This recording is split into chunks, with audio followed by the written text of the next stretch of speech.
mercado, pero ¿desde dónde piensan hacerlo ellos? Lustó y Ocaña. Sí. Estos son los temas de la noche. Vamos a charlar con Santiago Cobat. Vamos. ¿Cómo le va?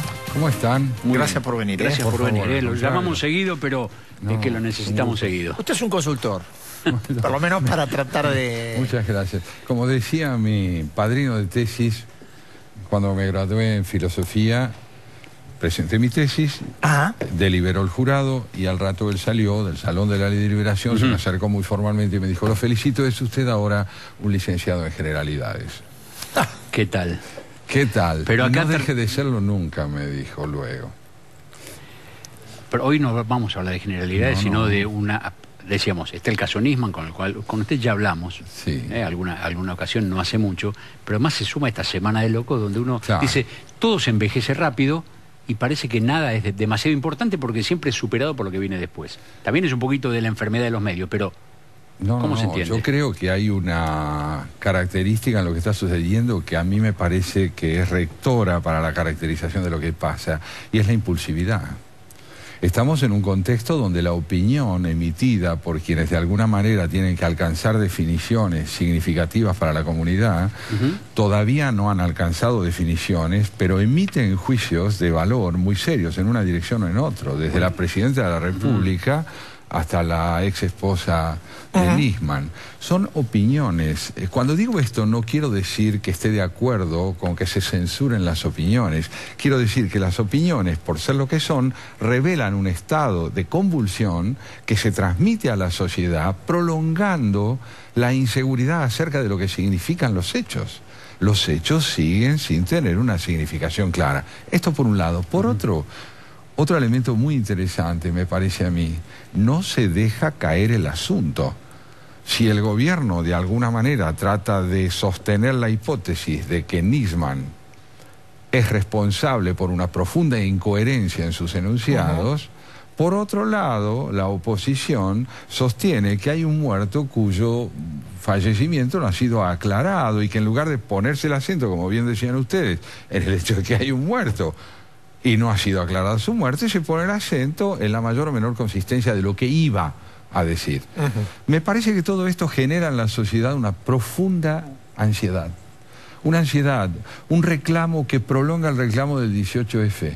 Si se quiere justicia, por ahora lo que se está obteniendo es confusión, no claridad. Ahora, ¿usted no le da la impresión, Carlos, lo decíamos recién con Julio? A ver, acá hay una palabra que es la palabra del Estado en torno al episodio Nisman, que lleva un desarrollo de más de 7 semanas. Sí. Y que, hoy lo vimos, a través de la fiscal Viviana Fein, es como que camina sobre un terreno fangoso.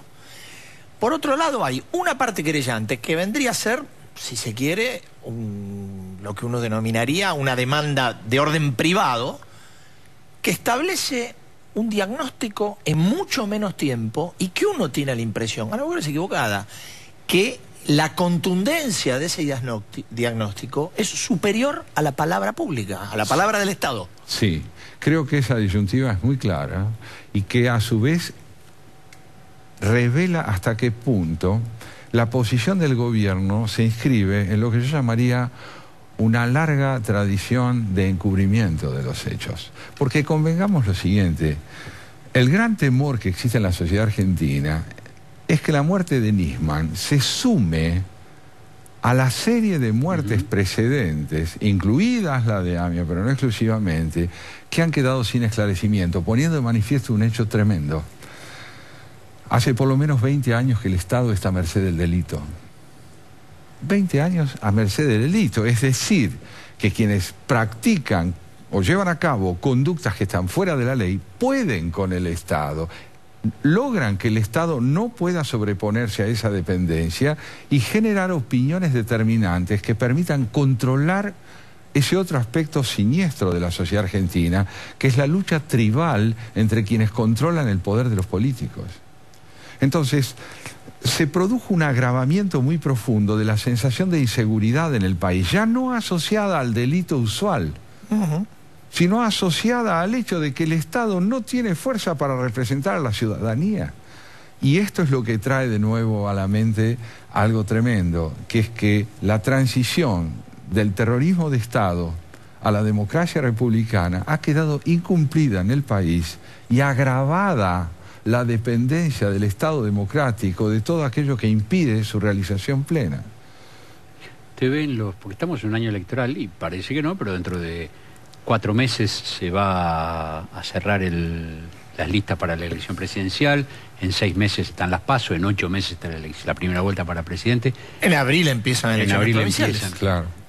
Te ve en la política, y digo la política es oficialista o opositora, conciencia de esto que usted dice, de la debilidad intrínseca que hace del Estado en estas décadas en la Argentina y del desafío que eso significa para el gobierno que viene y para el otro y para el otro.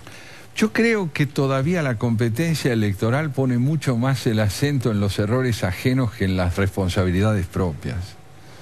Y esto no es un buen indicio para la política argentina, porque creo que falta el sinceramiento necesario para decir que el nuestro es un país que está de duelo. Está de duelo porque las instituciones que debieran representar a la ciudadanía no terminan de clarificar su tarea.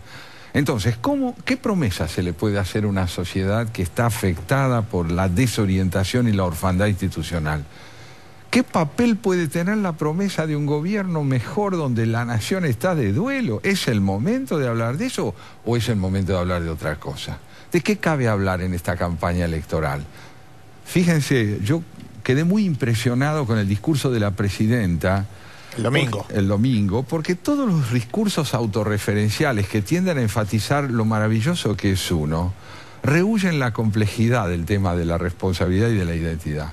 Nadie que quiera ser verosímil puede hablar solamente bien de sí mismo.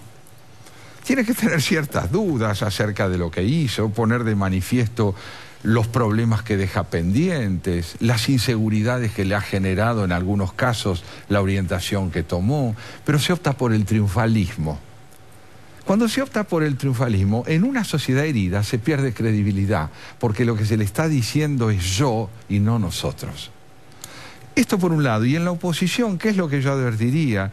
Creo que es necesario decirle a la sociedad que todo no se va a arreglar rápido, que aquí hace falta mucho tiempo y mucha continuidad entre sucesivos gobiernos para que la Argentina vuelva a tener el aspecto de una nación. Esto yo no veo que se esté cumpliendo. No escucho a nadie que diga necesitamos 20 años para volver a ser una nación. Es que acá no tenemos paciencia para esperar 20 años a nada ni a nadie. Donde la inmediatez reina, volvemos al neolítico. Estamos en camino. Porque en el neolítico, ¿qué hacían los hombres? Salían a cazar todos los días porque no sabían qué iba a pasar pasado mañana. Entonces, me quiero decir con esto, un país que no tiene otro recurso que el de la inmediatez ha renunciado a pensar. A pensar. Pensar no es una actividad que tiene que ver con la filosofía, tiene que ver con la política. Necesitamos que la política aprenda a privilegiar el mediano y el largo plazo y a rehuir la autosuficiencia de los candidatos, porque si no da risa, da ganas de llorar. ¿Qué evolución posible ve para usted para el caso Nisman en términos de incidencia social? Porque uno empieza a escuchar, che, lo de Nisman ya cansa, tantas páginas en los diarios, tantas oficialistas, independientes, opositores, tantas horas de televisión, tanto en la radio, tanto acá, tanto en internet, como que también por ahí la sociedad, nosotros, tenemos una facilidad para cierta fatiga. Por supuesto, por supuesto. Tenemos necesidad de velar la gravedad de lo que vivimos, creyendo que el porvenir que tenemos enfrente está despejado. Si se declara desde el gobierno que tuvimos vacaciones felices, no solo se está hablando de una postura del gobierno, la gente necesita olvidar. Y yo creo que la misión del periodismo y de la política es impedir que el olvido tape la gravedad de lo que pasa. Hay que enseñarle a la sociedad a pensar sus problemas, porque las soluciones que se le brinden son proporcionales a la conciencia que se tenga de lo que hay que arreglar y de la gravedad de lo que hay que arreglar. Reeducarnos es el camino, y la política tiene que enseñar a reeducarse, pero para eso hay que aprender a aprender. Ahora, usted decía recién, no hay que olvidar. Y uno tiene, y hablo solo del periodo de la democracia, uno tiene la impresión que en este desarrollo la sociedad ha olvidado muchas cosas que ha vuelto a repetir. Sí. O que estamos repitiendo, para no ponernos como actores externos. Y junto con eso, recordar que en la marcha del 18 de febrero volvió a escucharse nunca más. Nunca más. Creo yo que buena parte de la sociedad no logra recordar lo que se ha vivido, pero al mismo tiempo los hechos se ocupan de recordárselo y vienen a golpear a la puerta con un argumento atroz, el de la repetición. Porque si hay algo doloroso que debemos aprender es que el tiempo ha pasado, pero el aprendizaje ha sido escaso. Tenemos hoy una deuda con la reorganización institucional del país que los 30 años de democracia no han saldado. Ya que dijo nunca más, aprovechamos. A fin de la semana pasada falleció Julio César Estracera. Sí, así es. ¿No? El fiscal, aquel fiscal del nunca más. Casi no tuvimos tiempo de pensar en lo que era aquello, sí. O en lo que fue, o en lo que significó esa reconstrucción de cierta esperanza colectiva en la vuelta a la democracia, y los hechos nos pasan por encima. Claro, pero hay además otra evidencia. El gobierno denostó a Estracera. Mucho tiempo. Antes. Mucho tiempo. Ahora lo homenajeó, Ahora, le dieron 2 días de luto. Por supuesto, porque aprenden de lo que no hicieron con Nisman. Entonces, Estracera es una figura de la mejor tradición republicana inconclusa de la Argentina. Su muerte tiene 2 sentidos. Hemos perdido un hombre valiosísimo, pero en una edad razonable para morir, digamos así.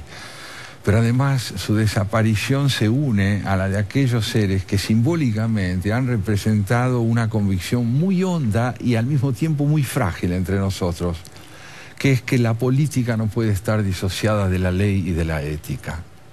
Esta convicción muy pocos hombres y mujeres la tienen entre nosotros, pero es la condición de posibilidad de un porvenir real para el país.